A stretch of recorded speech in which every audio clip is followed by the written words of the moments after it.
next fiscal year. Contingency fund, it was 3% of general fund appropriations, or it should be 1.8 million.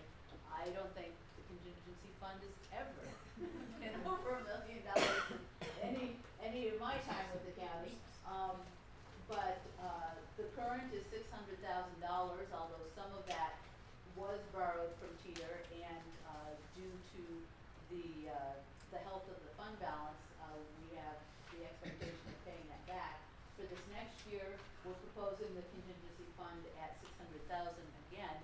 Part of that is going to be the insurance payment from Mill Creek, so that it will be available specifically for the Mill Creek project. That's 600 plus 500. I mean, we projected the 500 from the insurance to go into contingency so the board can make decisions on what projects for the Mill Creek.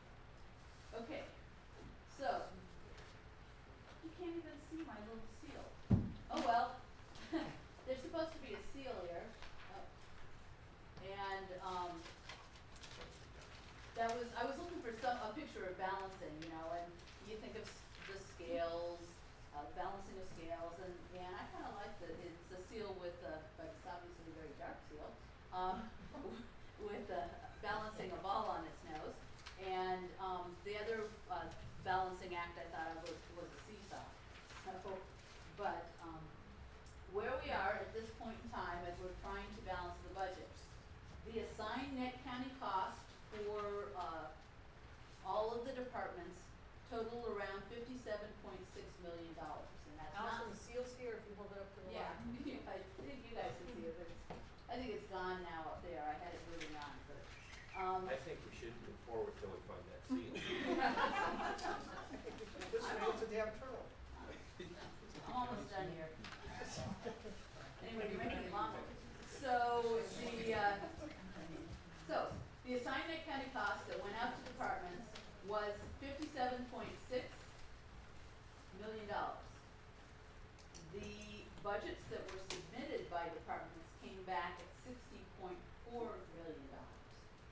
So, and there were a number of reasons for that, but that's a difference of nearly $3 million between what, at the time we sent those assigned net county costs, what we felt we had available as revenue, and what was submitted for. That counting the carryover? That's not counting. No, when we first set out the assigned net county cost, we were assuming no carryover at all.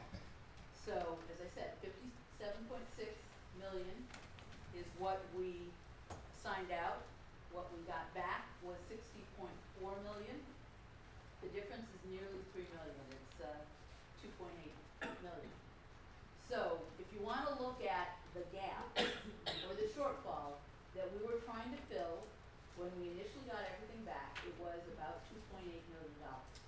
So, keep that in mind. We also asked the departments to tell us what the overall impact of absorbing the salary increases, any state cuts, etc. What is that going to be? And what they came back with is about $7.1 million. So that's on top of that gap in the actual money. And the way I like to phrase it is that's a loss of purchasing power. That basically, according to the departments, there was a loss of purchasing power of about $7.1 million between what we have available as revenue now to pay for operations and what they need to continue operations at the level they're at now. So when you add those two things together, you get nearly $10 million gap between what we feel we need and the revenues that we have available to us. And so balancing the budget is about how do you bridge that gap, or how do you close that gap. And so the overall gap when you start out is around $10 million. Treat this with somewhat of a grain of salt, but that's where we started out. So then the first part of it, these are budget reductions up front, knowing that there was going to be a shortfall in terms of revenues.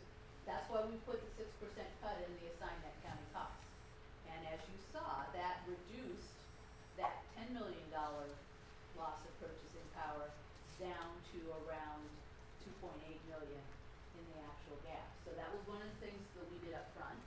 And then the other thing we did up front was ask departments to absorb the increases in wages and benefits, mostly through salary savings. So doing those two things essentially took care of about $7.1 million. Still a loss, I want to be really clear, it's still a loss to the departments in what they're able to do, but it's money that we didn't have. So then the next thing is, I never did understand this concept, how you can lose money that you never had in the first place. Go on. okay, I'll keep going. They don't work in the private sector. Fall on the reins, John, fall on the reins. I'm sure there's something applicable in private sector. Is I lost $1 Possibly. million because I never had it in the first place, is that the concept here? Well, essentially, I just don't understand that. yeah, I guess the way you could put it is that this year, the money that they had purchased at a certain level, they could purchase a certain amount at that. This next year, to try and purchase that same amount, they needed more money that they I didn't get. understand, but my concept is if you never own a horse in the first place,